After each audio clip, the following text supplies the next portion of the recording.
매일 아침 책 읽기로 하루를 시작하는 행복 습관, 미라클 독서입니다.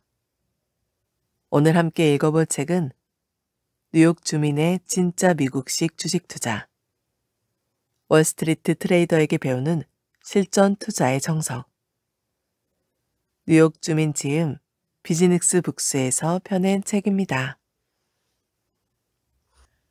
전면 개정반에 앞서 2020년 가을 원고 작업을 시작해 그해 겨울 출간됐던 이 책이 세상에 나온 지 벌써 1년이 지났다. 불과 1년 사이에 미국 주식시장은 수많은 획기적인 사건들이 있었고 그로 인한 제도적, 거시적 변화가 있었다. 2020년부터 시작된 코로나 사태로 인한 여파는 2020년이 시작된 지금까지도 벗어나지 못한 상태다. 아직 신간에 속함에도 개정판을 작업했던 이유가 여기에 있다. 포스트 코로나로 향하는 과도기적 시장 상황을 책에 반영하고 싶었기 때문이다.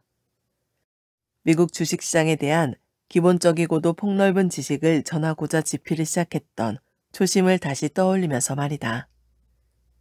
현업에서 투자하던 시절의 관점이 녹아있던 부분을 최대한 배제하고 일반적인 개인 투자자 입장에서 더 현실적이고 실용적인 내용으로 대체하려고 노력했다.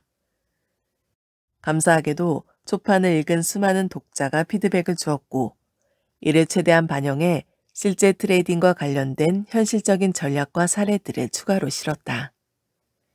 개인 투자자가 따라하기에는 너무 어렵다는 밸류에이션 예시 부분도 수정했다. 초판에만 다뤄지는 투자 사례 모델, 방법론들이 있지만 그건 초판 독자에 대한 예의로 개정판에는 중복해서 실지 않았다. 그럼에도 전하고 싶은 내용을 욕심껏 책에 담느라 분량은 더욱 많아졌다.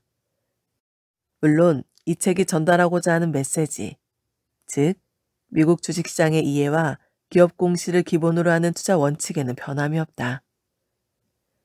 사실 고민이 많았다. 한국 주식에 투자하면서도 기업 공시, 재무제표를 제대로 보지 않는 사람이 수두룩한 판에 영어로 된 공시자료, 어렵게만 느껴지는 기업 분석을 바탕으로 하는 펀더멘털 투자를 내세우는 책이 얼마나 설득력이 있을까 하는 우려에서였다. 힘들게 공부해 투자 판단을 내려도 얻을 수 있는 실익이 크지 않다고 여기고 아예 공시를 보려고도 하지 않는 사람들도 있다. 하지만 중요한 건 숫자가 아니라 맥락이다. 기업이 공시한 자료를 모두 정독하자는 게 아니라 내 주식에 해를 끼칠 주요 포인트를 파악하고 대응하자는 이야기다. 이 책에서는 이론과 재무 쪽 접근은 최대한 배제하고 공시자료에서 쉽게 볼 수 있는 실용적인 부분을 중심으로 주식 투자에 이것을 어떻게 활용할 수 있는지 설명했다. 복잡한 재무, 회계 관련 개념을 이해하려 너무 애쓸 필요는 없다. 다만 공시자료에서 어떤 내용을 볼 수 있는지, 그것이 어떻게 주가의 향방을 결정짓는지에 대해서만 알아두자. 왜 미국 주식인가로 시작했던 초판 서문을 다시 실으며 미국 주식 투자의 여정을 함께했던 여러분과 다시 한번 그 여정을 시작해 보려 한다. 챕터 1. 비무장 상태로 미국 주식시장에 뛰어들지 마라. 월가의 투자 대가들은 왜 가치 투자를 선택했나? 가치 투자의 진정한 의미. 가치 투자는 시장 평균 수익률을 상당 기간 하회하는 특성 때문에 당장 고수익을 바라는 이들에게 외면당하기 일쑤다. 나는 2, 3년 동안 시장보다 못한 수익률을 보고 실망하며 돌아서는 투자자를 수없이 보아왔다. 이것은 개인 투자자에게 많이 나타나는 양상이었지만 최근에는 기관 투자자 사이에서도 흔히 볼 수 있다. 가치 투자의 장점과 장기 수익률을 인정하면서도 막상 상대적으로 저조한 수익률 보고서에 견디지 못하고 펀드 매니저를 찾아와 따지는 경우도 있다. 기관의 투자 기간이 짧아지는 추세에 따라 펀드 매니저가 시장 수익률보다 저조한 실적을 몇 년 연속 기록하면 투자금을 회수하는 경우도 있다. 기관조차 장기 투자에 보이는 인내심 한계치가 낮아진 것이다. 기관 투자자들은 그렇게 환매한 자금으로 당장 내일부터 수익을 안겨줄 다른 가치 투자 펀드를 찾아 나선다. 그런 식의 단기 자금 이동이야말로 오히려 수익률을 낮춘다는 것을 알면서도 말이다. 반면 단기 실적에 연연하지 않고 가치 투자라는 펀드의 투자 프로세스와 프레임워크를 보고 펀드 매니저를 선택해 자금을 맡기는 기관 투자자도 여럿 있다. 결국 몇 년 후 50%, 100%로 수익을 실현한 투자를 집행한 펀드의 수익을 나눠 갖는 건 당연히 후자이다. 가치 투자의 기본 원칙. 가치 투자의 기본 원칙은 현재 시장에서 거래되는 매매가 대비 저평가되어 있다는 투자 의견이 바뀌지 않는 이상 주가가 밸류에이션 수준에 도달할 때까지 장기 보유하는 것이다. 이후로도 반복해서 강조하겠지만 매수 매도 판단의 유일한 기준은 주가가 아니라 밸류에이션이다. 사실 저평가된 주식이 제자리를 찾아가는데 어느 정도 시간이 걸릴지는 아무도 모른다. 몇 개월 만에 적정 주가에 도달할 수도 있고 몇 년이 걸려 겨우 가치를 인정받을 수도 있다. 이 점이 가치 투자를 지향하는 투자자가 가장 힘들어하는 부분이다. 소신이 뚜렷하고 밸류에이션에 강한 확신이 있지 않고는 몇 년이라는 시간을 기다리기 어렵기 때문이다. 여기서 기다린다는 것은 아무것도 하지 않고 주가 차트만 확인한다는 뜻이 아니다. 기업이나 시장의 변화가 있을 때마다 평가 가치를 계속 재고하고 내가 판단한 숫자가 맞는지, 그 근거는 아직 유효한지, 적정 가치 산정에 쓰인 가정에 변화를 주어야 하는지 끊임없이 고민해야 한다. 그 과정에서 적정 가치가 변하는 경우도 있다. 바로 가치 평가를 한 시점의 기준이던 기업의 펀더멘탈이 크게 바뀐 경우이다. 때에 따라 가치 평가 결과가 틀렸다는 결론에 도달할 수도 있다. 그때는 판단 착오를 빨리 인정하고 적시에 포지션을 정리하는 것이 맞다. 그럴 때에도 계속 자신이 생각하는 밸류에이션이 될 때까지 기다린다면 이는 가치 투자라 할 수 없다. 반면 자신이 평가한 밸류에이션은 그대로이고 이를 수정할 만한 요인이 없는데도 주가의 단기적인 시세에 흔들린다면 이 역시 가치 투자의 기본 원칙에 위배되는 일이다. 여기서 중요한 것은 자신만의 밸류에이션을 가지고 있느냐다. 이것이 다른 사람에 의해 결정되거나 좌지우지되어서는 안 된다. 그리고 자신이 평가한 적정 가치에 대한 확신을 갖기 위해서 필요한 것이 바로 객관적인 정보이다. 험난해 보이는 가치 투자의 길이지만 미국 주식시장처럼 가치 투자의 효용성을 입증하는 것이 가능하고 실제로 가치 투자 대가들이 지배적인 수익률을 기록할 수 있는 인프라를 갖춘 시장도 없다. 미국 주식시장은 그 규모를 떠나 제도적으로 가장 성숙한 시장이다. 한국 주식시장처럼 작전주, 테마주 같이 펀더멘탈과 무관한 한탕주의 주식은 구조적으로 나올 수가 없다. 시장 규모는 물론 공시 투명성을 중시하는 시장 구조상 일명 세력이 작전을 시행할 방법이 없기 때문이다. 한국에서처럼 특정 우선주가 아무 이유 없이 급등하거나 세력이 개입해 묻지도 따지지도 않고 폭등과 폭락을 반복할 수 없다는 뜻이다.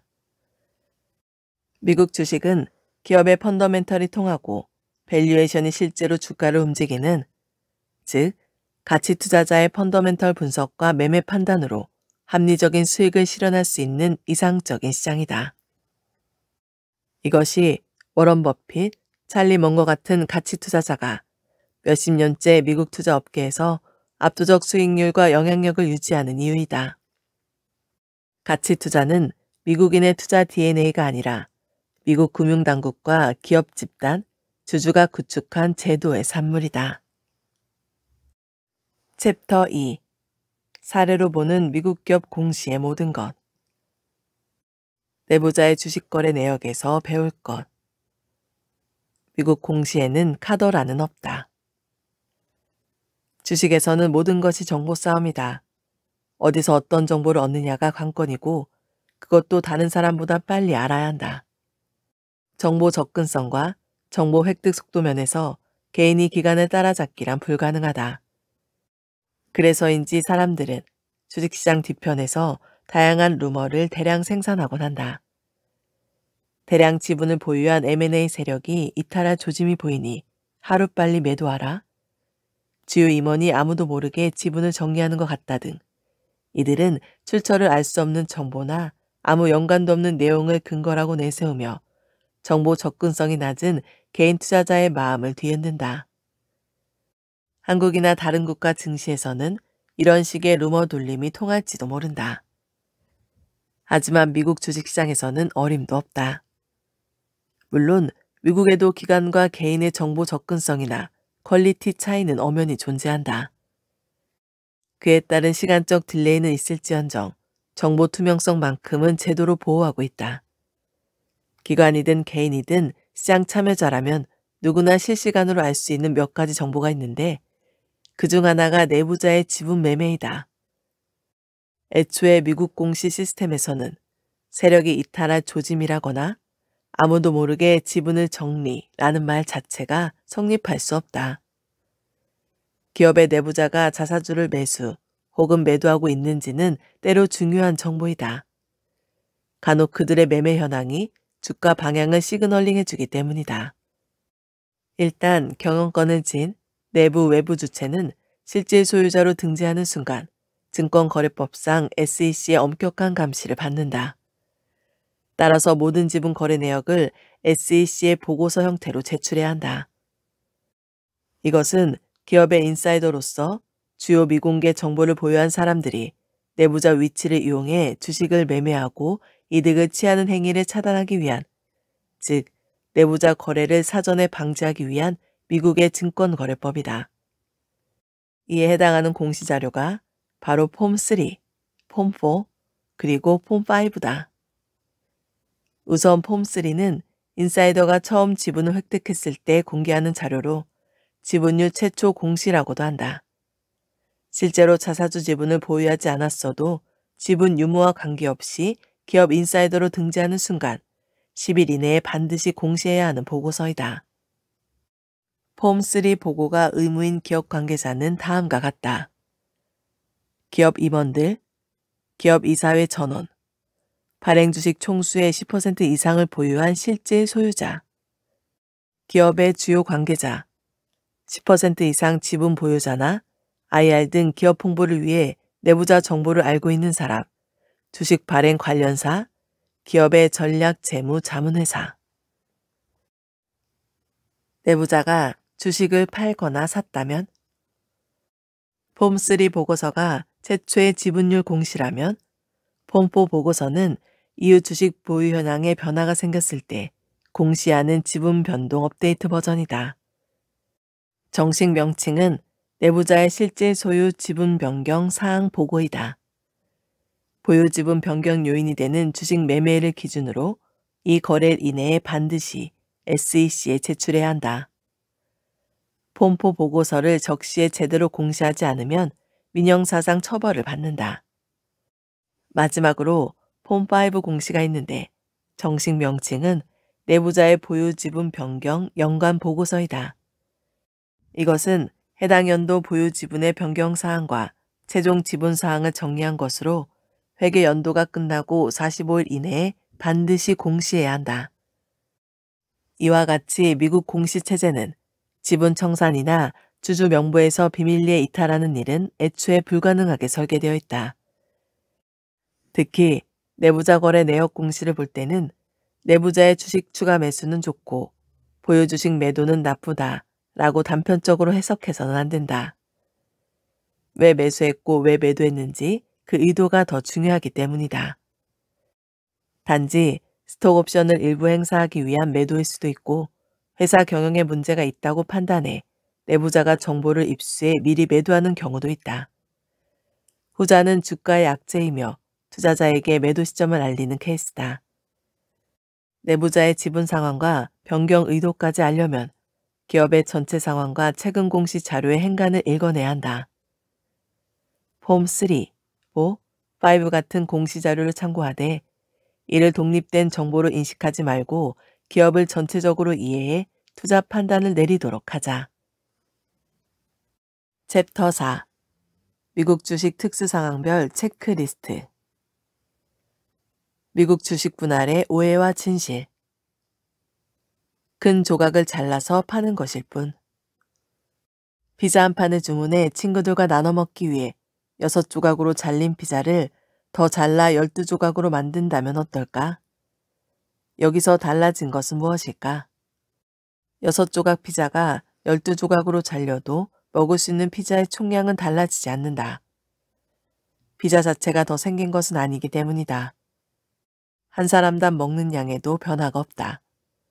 원래 큰 조각 하나를 먹던 친구는 이제 작은 조각 2개를 먹는 것뿐이다. 소식하는 편이라 작은 조각 하나만 먹는 친구는 애초에 큰 조각 하나를 주어도 절반 정도는 남길 것이다. 먹을 수 있는 양에 변한 것은 아무것도 없다. 단지 조금만 먹고 싶을 때 먹기 편하도록 세팅한 것이 전부다. 주식 분할 원리도 이와 같다. 적어도 이론상으로는 그렇다. 주식 분할은 말 그대로 기존 주식을 일정 비율로 나누는 것이며 기업의 펀더멘탈과는 무관하다. 펀더멘탈과 관련해 어떤 신호를 보내지도 않는다. 기업 자체에는 아무런 변화가 없기 때문이다. 유일한 변화는 주식의 단가이다. 예를 들어 $1000짜리 주식을 한 주 갖고 있는데 그것을 4대1로 분할하면 $250짜리 주식을 4주 갖게 된다. 내가 그 주식에 총 $1000를 투자하고 있다는 점에는 변함이 없다. 왜 테슬라는 주식 분할 발표 이후 50%가 뛰었을까? 주식 분할 원리를 머리로 이해한 뒤 미국의 주식 분할 사례를 보면 당황스러울지도 모른다. 2020년 7월 30일 애플이 4대1로 주식 분할을 하겠다고 발표했는데 발표 당일 주가가 11% 이상 뛰었고 한 달이 덜 지난 시점에는 30% 가까이 상승했다. 또한 2분기 실적 발표 후 지지부진하고 오히려 하락세이던 테슬라도 8월 11일 주식 분할을 발표한 직후 하루 만에 13% 상승했다. 애플은 지금까지 총 4번 주식 분할을 했다. 1987년, 2000년, 2005년에는 각각 2대1 비율로 진행했고 2014년에는 7대1 비율로 이뤄졌다. 그리고 2020년 4대1 비율로 주식 분할을 발표했다. 만약 1987년부터 애플 주식 한 주를 갖고 있었다면 2020년 현재 그 1주는 224주가 되어 있을 것이다. 이 주식을 바라보는 시장의 인식에는 변화가 생기기 시작한다. 특히 개인 투자자에게 큰 심리적 변화가 일어난다. 단지 인식 차이이고 심리적인 것뿐이지만 아무튼 이들은 시장을 움직이는 한 축이므로 분명 주가에 영향을 미친다. 단순히 생각하면 가격 부담 때문에 고려조차 하지 않았던 $1000가 넘는 주식이 갑자기 $250가 되면 한번 사볼까 하는 인식 변화가 일어난다. 이 경우 더 넓은 범위의 리테일 투자자들을 끌어들일 수 있어서 주식의 유동성에 긍정적 효과를 준다. 기관 투자자 입장에서는 아무런 변화가 없다. 한 주에 $100든 $10,000든 기업 가치에는 변화가 없고 투자 규모도 펀드 전체에서 특정 종목이 차지하는 비율로 조정하기 때문에 투자 포지션이 바뀔 일도 없다. 사실 투자자의 접근성을 높이기 위해라는 주식 분할의 이유로도 주가 폭등 현상을 전부 설명할 수는 없다. 미국 개인 투자자는 단주라고 해서 $1000짜리 주식 한 주를 살 수 없으면 그 주식의 일부만 매수할 수도 있기 때문이다. 예를 들어 애플 $5, 테슬라 $10씩의 주식 보유가 가능하다. 물론 증권사가 보유한 주식을 개인 투자자가 증권사로부터 일부 매수하는 것이지만 주식의 일부만 매수한다는 개념에는 변화가 없다. 더구나 요즘에는 여기에 증권사 수수료도 거의 없다. 이런 식의 투자 구조가 가능함에도 불구하고 기업이 주식 분할을 하는 이유는 급성장한 리테일 투자자의 심리를 이용해 주가 상승을 기대하기 때문이라고 밖에 달리 해석할 수 없다. 워런 버핏이 주식 분할을 하지 않는 이유. 유동성도 공급해주고 단기적이나마 주가가 상승하는 효과를 낸다면 왜 다들 주식 분할을 하지 않는 것일까? 그건 주식 분할에 그럴 만한 단점도 있어서이다. 성장세인 기업 가치를 반영해 주가가 계속 올랐을 경우 오른 주가의 액면가만 따지면 아무리 비싸졌어도 장기 투자를 하는 가치 투자자에게는 문제가 되지 않는다. 주당 가격이 높아진 것과 주식이 고평가된 것은 전혀 다른 의미라는 것을 기억하자. 높은 단가에도 주식 분할을 하지 않으면 기업 가치에 중점을 두는 장기 투자자를 주주로 끌어들이고 유지할 수 있는 반면 주식 분할로 액면가가 낮아지면 단지 단가가 싸다는 이유만으로 주식을 사는 단기성 자금이 몰리면서 기업이 선호하지 않는 투자자가 유입된다. 이는 곧 변동성이 높아진다는 것을 의미한다. 이런 이유로 주식 분할을 선호하지 않는 기업도 많은데 그 대표적인 사례가 버크셔 해서웨이 주식이다. 1962년 워런 버핏이 주당 7.50달러의 지분을 보유한 이 주식은 현재 31만 달러로 약 415만% 상승했다. 주식이 너무 비싸지자 그동안 언론, 애널리스트, 심지어 주주들까지 워런 버핏에게 왜 주식 분할을 하지 않느냐고 수차례 물었다. 그 답변으로 워런 버핏이 남긴 유명한 말이 있다. 주식 분할을 한다는 이유로 주식을 매수하는 부류의 투자자는 주주가 되지 않았으면 한다. 기업 가치와 무관한 이유로 주식을 매수하는 사람은 기업 가치와 상관없는 이유로 주식을 매도할 것이기 때문이다. 챕터 5. 현실적인 미국 주식 투자 전략. 투자자의 가장 큰 적은 바로 자신. 시간과 시장이 검증한 투자 원칙. 투자 원칙 없이 주식 투자를 하는 것은 도박이나 다를 바 없다. 여기서 원칙이란 교과서에 나오는 절대적인 투자 규범을 말하는 게 아니다. 누구나 자신만의 투자 철학과 원칙을 세우는 것이 맞다. 누군가가 알려주어서가 아니라 스스로 투자 원칙을 세우려면 자신을 잘 알아야 한다. 물론 이건 상당히 어려운 일이다. 투자자의 가장 큰 문제이자 적은 자신이다. 벤저민 그레이엄의 이 말은 투자 실패에 관한 모든 요인이 녹아있다. 개인의 편향, 자기 확신, 감정에 휘둘린 판단착오 등 주식 투자의 성패를 가르는 모든 요인은 결국 투자를 실행하는 자신에게 있다. 모든 사람에게 일괄 적용되고 수익률을 보장하는 절대 투자 원칙은 있을 수 없지만 적어도 꽤 많은 사람이 오랜 시간 시장에서 검증한 몇 가지 보편적 투자 원칙은 있다. 이를 참고해 자신의 투자 원칙에 효과적으로 적용해보자. 1.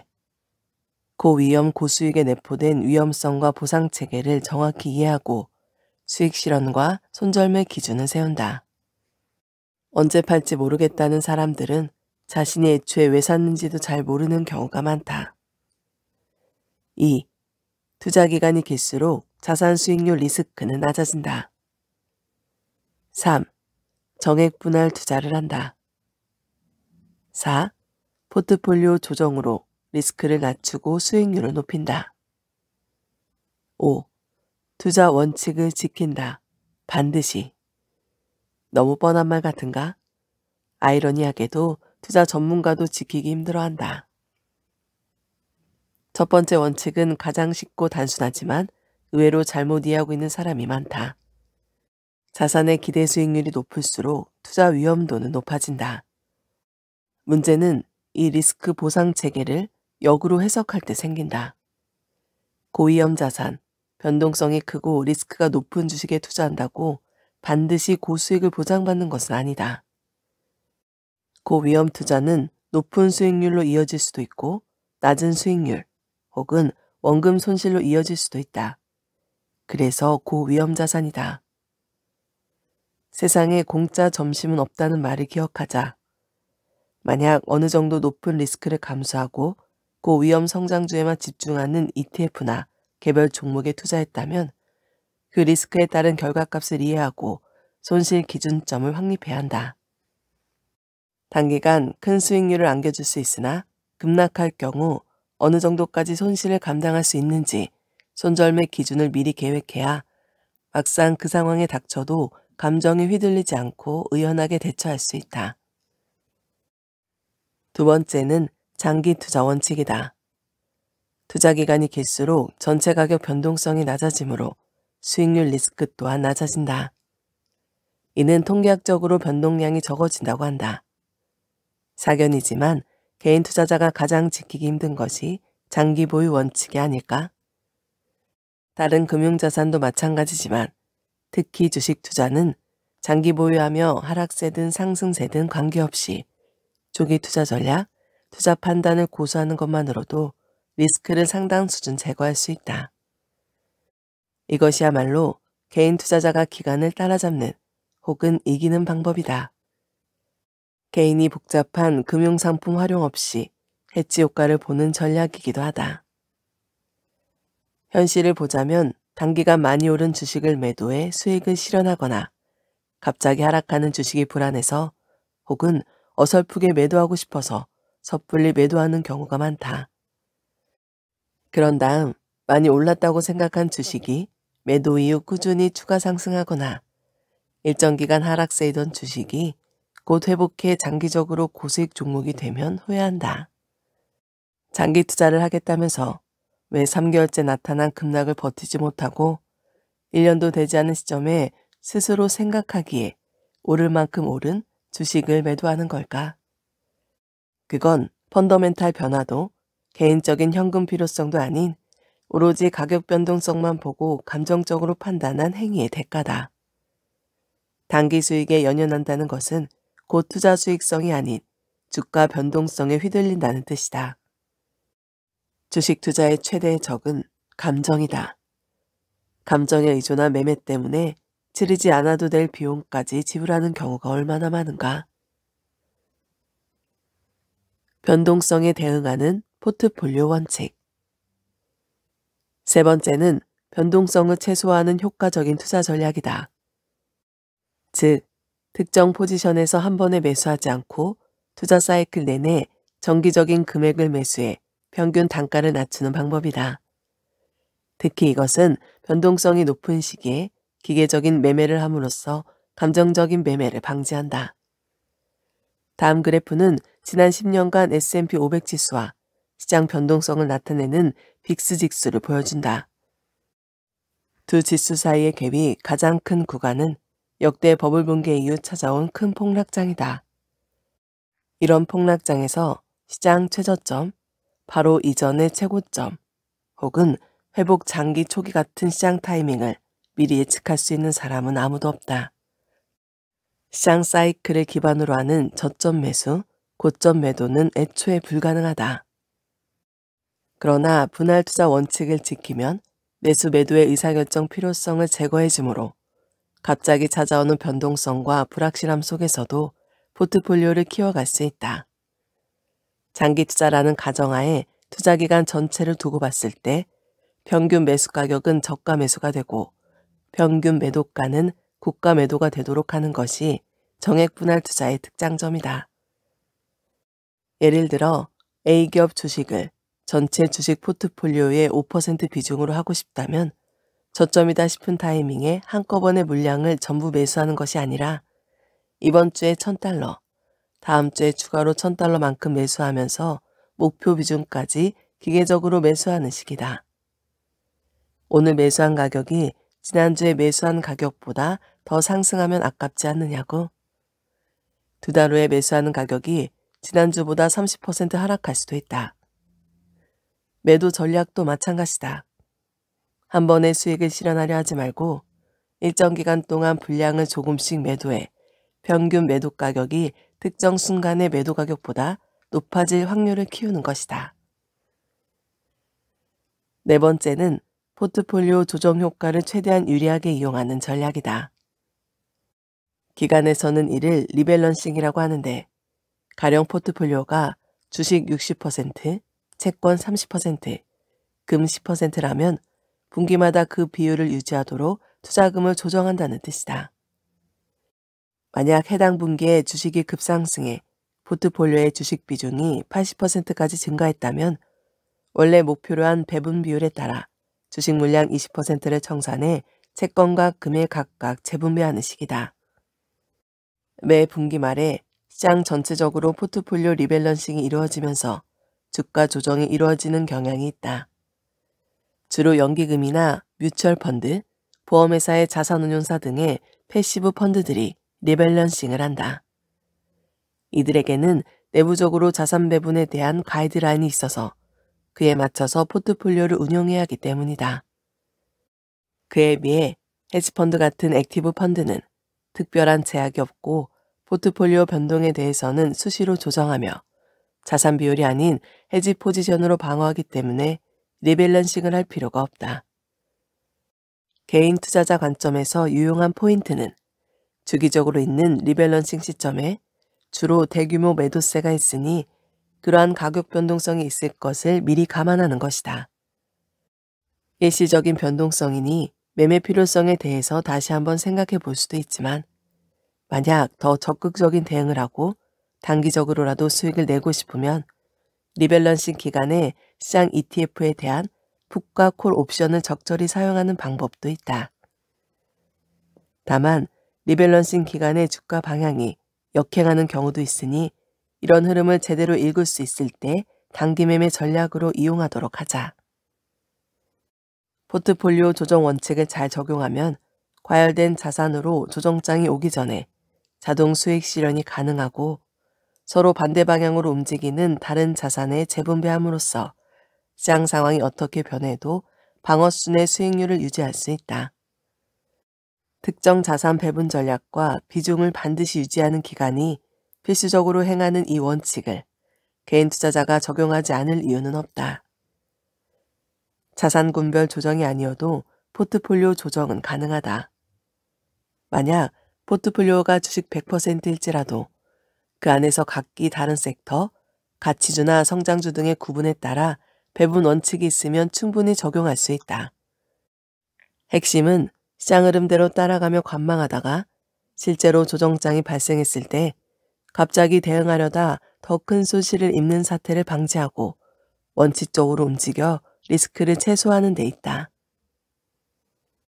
5번째는 가장 중요한 투자 원칙을 지키자다. 앞서 말한 원칙은 예시일 뿐이다. 알고 있다시피 긴 시간 동안 시장에서 검증받은 보편적인 투자 원칙을 예시로 설명해 주는 사람은 아주 많다. 그것을 소화하고 자기 것으로 만드는 것, 혹은 자신의 투자 성향과 재정 상황에 맞게 변형해 자신만의 투자 원칙을 세우는 것은 각자 자유이다. 5가지가 아닌 10가지, 30가지 투자 원칙을 만들 수도 있다. 중요한 건 자신에게 최적화된 투자 원칙을 세우고 그것을 반드시 지키는 실행력이다. 주식 투자에 실패한 사람은 이러한 투자 원칙을 몰라서가 아니라 알고도 지키지 못한 경우가 태반이다. 미국 주식시장이라는 큰 바다에 뛰어들면서 이 정도 준비운동은 해야 하지 않을까 싶다. 오늘 미라클 독서는 여기까지 읽도록 하겠습니다. 오늘도 함께 해주셔서 감사합니다.